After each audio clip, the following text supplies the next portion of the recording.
Hello and welcome to Retro Reviews, my channel where I review my favorite retro video games of all time as well as some modern releases I have recently finished. And I want to look today at Conker's Big Reunion, the ill-fated semi-sequel that was just never meant to be.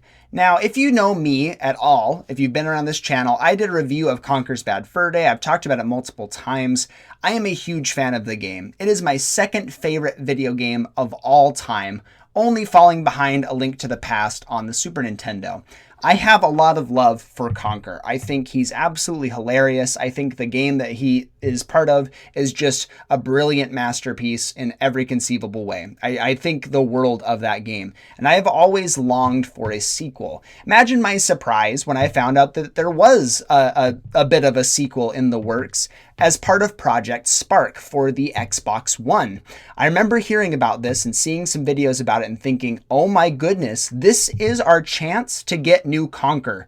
And this is after, I believe this was after the whole HoloLens thing with the redesign that was just abysmal for Conker. And to see him in all of his glory in Project Spark was a really a huge dream come true. And unfortunately, it just was never meant to be.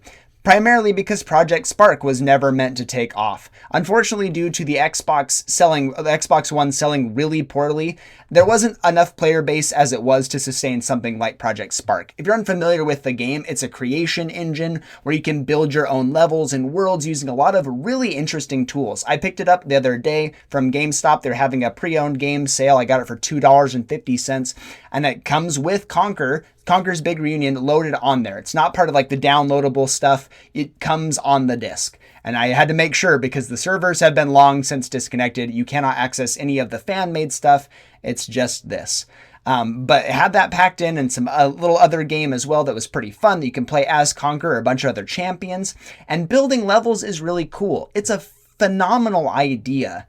And unfortunately, it just didn't take off, primarily due to some pricing problems. It was expensive. It had a subscription model and everything. You had to pay for the Conker pack if you wanted to make your own Conker levels. So it really just never took off. And it's a really big shame because Conker's Big Reunion was a bit of a proof of concept, as it were, to say and to gauge interest from the community if people really wanted more Conker. I really wish they had done it differently, but this was our best shot at a new Conker game. To break it down, what this game is, it's essentially a little demo. It shows Conker waking up. This is post becoming king of all the land. He wakes up again, drunk as a skunk. He's naked. Birdie is there. He talks to him and tells him what's going on. It looks pretty fantastic. The mouth animations don't quite sync up. It's not perfect. He loses some of the animations as well. He even makes a self-reference here and says oh, I guess I don't have the ability to crouch anymore. Must have lost that animation, which I think is very funny. It's very on brand for Conker, but it still uses the context-sensitive B pads, which is fantastic. Movement feels really clean. For the most part, it feels very nice to play. It's not perfect by any means because, again, it's not like a dedicated sequel. It's within the bounds of Project Spark here, but it works pretty darn well. And to see Conker with his original design tweaked just a little bit is just really wonderful. It was really cool to boot it up. I knew I wasn't in for a long time, but I was hoping I'd be in for a good time. You find out from Birdie that your friends are over at the bar at the Cock and Plucker and that you need to get back over there for the big reunion. And once you get over there, you find out that you have a tab to pay of $300. Birdie hops off, some money jumps out of his back pocket, very reminiscent of Conker's Bad Fur Day, of course. And you go up to grab the money and you get jumped by a bunch of teddies who steal your money and go off in 3 different directions. You are then tasked with going to each of the 3 areas and beating up the teddies in order to get the $300 so you can pay your tab and join the big reunion. It's very charming. The writing is very good. It feels very on brand. It's not nearly as mature as Conker's Bad Fur Day. I believe this one was rated T. Project Spark itself is E10. There's no blood and gore. I guess there kind of is when you destroy the teddies. They kind of have the stuffing pop out. But there's no profanity. There's no no heavy profanity at least. There's no blood and gore. It's very toned down, but it still feels like a Conker experience in almost every single way, especially from the writing and of course the voice acting. They do a fantastic job of making this feel super authentic. This absolutely is. There were planned DLC expansions and everything, but again, because Project Spark didn't take off, it never came to fruition. At least as far as I can tell, I haven't seen any footage online of more DLC content, and you can't download it now anymore because the servers are offline. Anyway, the rest of the game, you go to 3 different areas. One has a little shooting section where you gun down, it's like a first person, you gun down all the teddies in the area until you get into the little castle encampment area, and then you fight a teddy that grows to an enormous size and sprouts 2 big balls that drop down, very reminiscent of the boiler boss in Conker's Bad Fur Day, and he shoots laser beams at you. They have to hide behind crates. He can destroy the crates, but big rock blocks he can't quite destroy. Once you get far enough away, you get behind a little wall and you can lob a grenade at him. You go up and you smack the teddy right in his jewels, and then you get thrown. You repeat that 2 more times, and then you get a key that unlocks a cell, and you get the money that's been stored in there. The other area is a platforming section with a bunch of drunk teddies. Very, very funny. He makes lots of really good references throughout this. I really love the comedic timing in this and all of this experience here. They do a fantastic job of working in a lot of like references to other games and such. This one's just basic platforming. I did have one problem where I missed one of my jumps because it's not exactly fluid. It doesn't feel like super clean every time you jump, so I missed one by just a little bit, and I fell into a spot in the world where it kind of glitched out and I had to restart the whole experience, which kind of sucks. But since it's so bite-sized, it wasn't a huge deal. Once you get toward the end, the platforming gets a little bit harder. You get another key, you unlock the gate, you get some more money, and then you go on to the final area, which is a Metal Gear Solid-esque area. You have a barrel on top of you. He references like how was there no box there. He has like a little codex that pops up on screen, and Birdie's talking to him, and he's like, "What's going on? How are you talking to me right now?" He's like, "It's an implant." It's like, "I don't remember you putting an implant. Where is it?" And he's like, "Don't ask." Very funny, hilarious, in fact. And then you get to the very end of that section and you fight a chainsaw wielding teddy with a bag over his head. Very reminiscent of like Texas Chainsaw Massacre. It's perfect. The references, the way that they write the game, the way it comes off feels so much like a Conker experience. Even more so after you get all the $300, you go back and you find out the teddies are trying to blow up the cock and plucker. You have to go and they like set some fuses. You have to go get drunk and pee on the fuses to put them out. It's exactly what you'd expect. I was not prepared for a section like that. I didn't think that Spark was capable of something like that. I think that's a very specific mechanic. It works very, very well. And you get in there, you find out that they've run off. They say they don't want to hang out with you anymore. I think that was supposed to be some bait and switch, like the teddies have abducted them and you have to go and save them now. And again, that's kind of the end of the game. That's your whole experience with Conker. And I've been waiting a very long time to experience any more Conker at all. I've been really excited about it. I knew that Conker's Big Reunion wasn't a big experience. I knew it wasn't complete. I knew it wasn't exactly what we were expecting, but I went and got it anyway because I really felt like if I was a true Conker fan, I had to at least play this.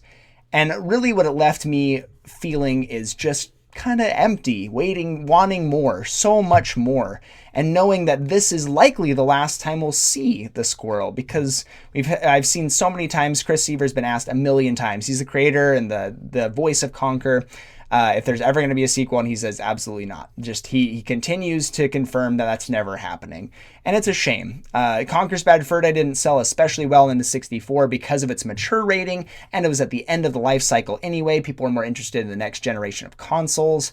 And when it came out on the Xbox and Live and Reloaded, it didn't get received super well there either. So it never really had a chance. The fact that it even got a potential sequel at all is pretty amazing, but it just leaves all of us fans wanting more. And that's the hardest part. Knowing that this is probably the last we'll ever play just makes it that much more bittersweet, that we just never got anything more than just a bite-sized little adventure that's essentially a demo. And it sucks too, because this game has developed such a huge cult following. People love this game. People love Conker's Bad Fur Day. It's just so charming. It's oozing with charm and it's oozing with care and love. It's just a phenomenal product. And I think Conker is one of those characters that really deserves more spotlight because he's so dang funny and the world is so crazy and interesting. The fact that they did something with a cutesy, colorful world and made it so mature is just amazing, such incredible design, such a stroke of brilliance there. And again, just to see that we're not going to get any more anytime soon, it just kind of sucks. But if anybody from Microsoft happens to see this video and wants another sale, I will go out and spend $600 on a Microsoft Xbox Series X to play a Conker's Bad Fur Day sequel, a true dedicated sequel all on its own. If they have Chris Seaver making that game, they announce it, I will go out and buy one at full price so I can play that game. I have been saying that for years, and now I'm saying it on my channel officially. Microsoft, make a game for Conker, please. Use your old properties. I know you guys aren't like Rare of old is long past. Please, though, utilize Banjo and Kazooie, utilize Conker, utilize those Rare properties from days gone, and make some better games, please. I know you're out of the console race right now. You know you're lagging behind a lot. These games would do so well now. They have the following. They have the fans that want to play them. I would buy at full price 150% because it means that much to me. I just love Conker so much. And I know there's a lot of people that do as well. I swear on every top 10 list that has anything to do with like hidden gems or like forgotten classics or anything like that, Conker shows up on those. Everybody loves the game. It's been memed to death as well. It's used like Twitch emotes and like donation notifications and everything. People use Conker because he's become so synonymous with the gaming culture. We just need more. Really, that's all it is. And that the hardest part about Conker's Big Reunion is that it just left me wanting even more. It's not perfect. It's good enough that it makes me wish that there was more Conker to play.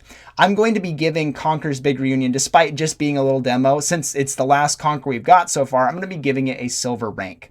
It has all the hallmarks of Conker in terms of its writing, in terms of its like comedy and everything, but it feels a little let down in like the platforming department and like smoothing out the mechanics, but the building blocks are there. It could have been so much more. So if you happen to have Project Spark or you happen to see it at GameStop, it's like $5 pre-owned, and you really love Conker and you didn't know this existed. Like, it took me several years after it was launched to even know that it existed. If you didn't know it existed, go pick up a copy. I think it's worth your time. For $5, you can get enough enjoyment out of this and the little other game, like I said before, where you can actually play as Conker and a bunch of other like champions they made for the game. I loved playing as Conker in that little campaign. It was awesome. He wears the crown on his head. He's got the baseball bat. You can switch to